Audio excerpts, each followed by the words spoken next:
أقدمت قوات الأمن السعودية على اعتقال صلاح خاشقجي نجل الصحفي السعودي جمال خاشقجي الذي قتل في قنصلية بلاده باسطنبول قبل أكثر من عامين على يد فرقة تابعة لوحدات النمر التابعة لمستشار ولي العهد السعودي محمد بن سلمان سعود القحطاني، والذي يعتبر المتهم الرئيسي في قضية مقتل الصحفي السعودي بقنصلية بلاده.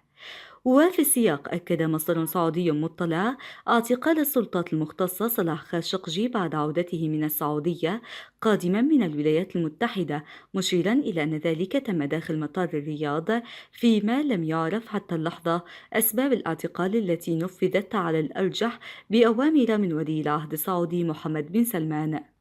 وأوضح المصدر السعودي الذي فضل عدم الكشف عن اسمه أن حالة من الاستنفار شهدها مطار الرياض فور وصول طائرة من الولايات المتحدة، وبمجرد وصول صلاح خاشقجي إلى دائرة الجوازات جرى اعتقاله بشكل مهين ولم يظهر منذ ذلك الحين، كما أن عائلته تبحث عنه ووجهت رسالة للسلطات المختصة من أجل كشف تفاصيل ما تعرض له صلاح.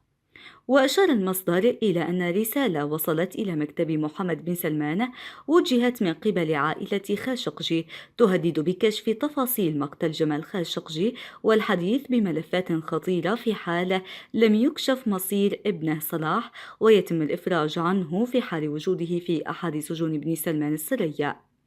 وبين المصدر أنه بات من الواضح أن اعتقال صلاح خاشقجي جاء بأوامر من ابن سلمان، الذي وصلت لمكتبه تقارير سرية بشأن تحركات صلاح خاشقجي في واشنطن ولقائه مسؤولين بارزين ومعارضين للنظام السعودي والحديث عن قضية والده بما يخالف ما هو متفق عليه.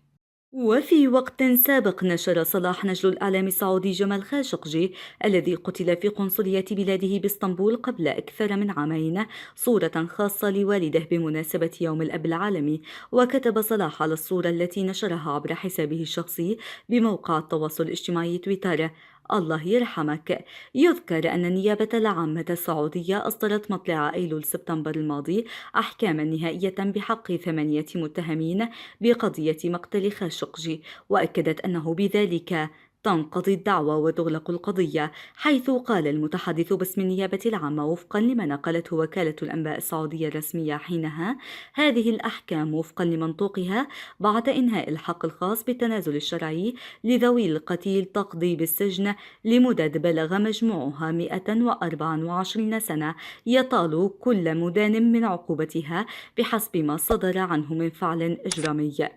ولفت المتحدث باسم النيابة العامة السعودية أنه بصدور هذه الأحكام تصبح قضية مقتل الصحفي السعودي مغلقة، وقال في هذا الصدد: بصدور هذه الأحكام النهائية تنقضي معها الدعوى الجزائية بشقيها العام والخاص وفقا للمادتين 22 و23 من نظام الإجراءات الجزائية.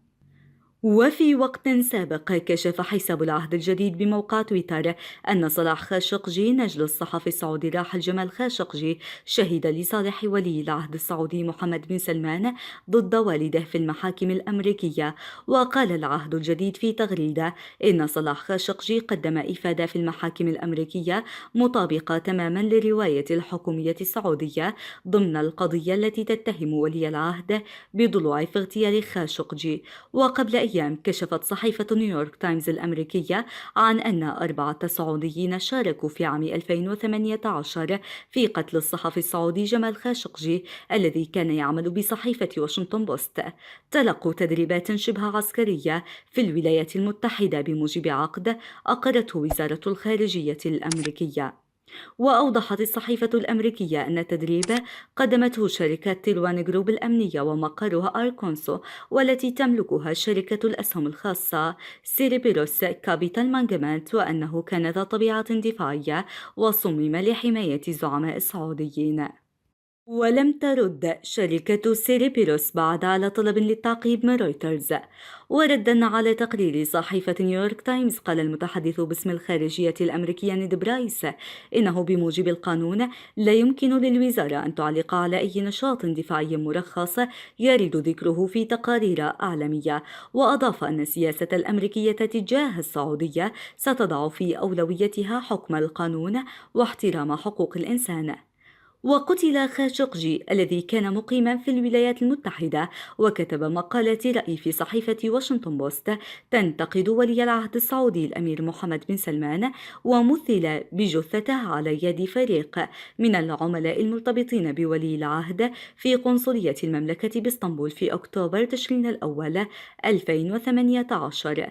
وخلص تقرير مخابرات أمريكي في فبراير شباط إلى أن ولي العهد وافق على عملية لاعتقال خاشقجي أو قتله.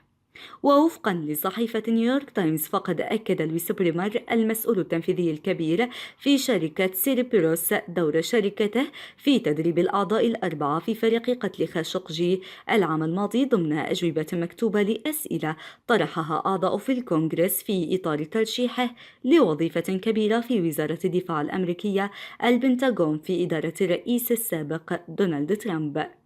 لكن المشرعين لم يتلقوا الأجوبة قط، لأن إدارة ترامب لم ترسلها للكونغرس فيما يبدو قبل سحب ترشيح بريمر، وفقا للصحيفة التي قالت إن بريمر أمدها بالوثيقة. ونقلت الصحيفة عن بريمر قوله إن الخارجية الأمريكية ووكالات حكومية أخرى مسؤولة عن التحقق من القوات الأجنبية التي تتدرب على أرض أمريكية. ويبدو أن التقرير الذي نشره موقع ياهو نيوز، والذي أفاد بأن الطائرة السعودية التي أقلت الفريق السعودي الذي قتل جمال خاشقجي توقفت في القاهرة ليحصلوا على مخدرات غير مشروعة استخدمت لقتله، قد وضع النظام المصري في أزمة، حيث دعت جماعة حقوقية أعضاء بالكونغرس إلى استجواب رئيس المخابرات المصرية عباس كامل بهذا الشأن أثناء زيارته لواشنطن. وفي هذا السياق، قالت سارة ليا واتسون المديرة التنفيذية لمنظمة الديمقراطية في العالم العربي الآن إن التقارير التي ظهرت عن قيام السلطات المصرية بتقديم الأدوية القاتلة التي استخدمت في إعدام جمال خاشقجي صادمة، ويجب أن يكون هناك تحقيق في الكونغرس بهذا الشأن. وأوضح تقرير ياهو نيوز أن القتلة حقنوا هذه المواد في ذراع خاشقجي اليسرى لتسريع موته. ولفت الموقع إلى أن هذه المعلومات حصل عليها من ملاحظات في الاستجوابات السرية التي تمت للقتلة من قبل السلطات السعودية. كما كشف الموقع أن هذه المعطيات تشير إلى احتمالية وجود متواطئين مصريين مع القتلة، لا سيما أن المواد المخدرة سلمت إليهم داخل مطار القاهرة.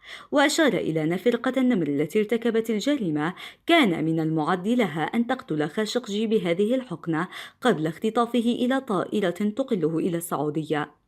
وكشف ياهو نيوز أن عددا من أعضاء مجلس الشيوخ الأمريكي يستعدون لسؤال رئيس المخابرات المصرية عباس كامل الذي يزور واشنطن للقاء مسؤولي المخابرات الأمريكية وأعضاء لجنة العلاقات الخارجية بمجلس الشيوخ، ما إذا كان مسؤولو المخابرات المصرية قد قاموا بتسليم الأدوية أو ساعدوا في تسهيل إيصالها. وتحاول لجنة الشؤون الخارجية بمجلس النواب ترتيب اجتماعها الخاص مع كامل. وقال أحد أعضائها النائب توم مالينوفسكي نائب وزير الخارجية السابق لحقوق الإنسان إنه إذا حدث الاجتماع فإنه ينوي استجواب كامل بشأن اغتيال خاشقجي. وقال لموقع ياهو نيوز: أود أن يعرفوا أننا نعلم أنهم ساعدوا السعوديين في قتل صحفي مقيم في الولايات المتحدة. من جهتها، قالت سارة ليا ويتسون إنه من المستحيل أن تهبط طائرة حكومية سعودية في مصر دون علم السلطات المصرية وتصريحها، وتابعت موضحة: ومن المستحيل أن ينسق أي شخص آخر غير مسؤولي الحكومة المصرية مع مسؤولي الحكومة السعودية بشأن تسليم الأدوية التي نعرف الآن أنها استخدمت في مقتل جمال خاشقجي. وتضيف: هناك أيضا أدلة على أن المخابرات المصرية ربما تكون قد وفرت تدريبا لفريق النمر، بالإضافة إلى دعم سابق لعمليات الاختطاف السعودية التي أمر بها محمد بن سلمان. ونقل ياهو نيوز عن مصدر سعودي مطلع قوله إن المصريين ساعدوا فريق النمر في اختطاف الأمير السعودي سعود بن سيف الناصر من إيطاليا عام 2015، ولم يسمع عنه منذ ذلك الحين. ورفض المتحدثون باسم الحكومة المصرية في القاهرة وواشنطن الرد على أسئلة ياهو نيوز. وعرف جمال خاشقجي الذي ولد في المدينة المنورة عام 1958 لأسرة ذات أصول تركية بانتقاداته للحكومة السعودية بعد أن أصبح محمد بن سلمان وليا للعهد.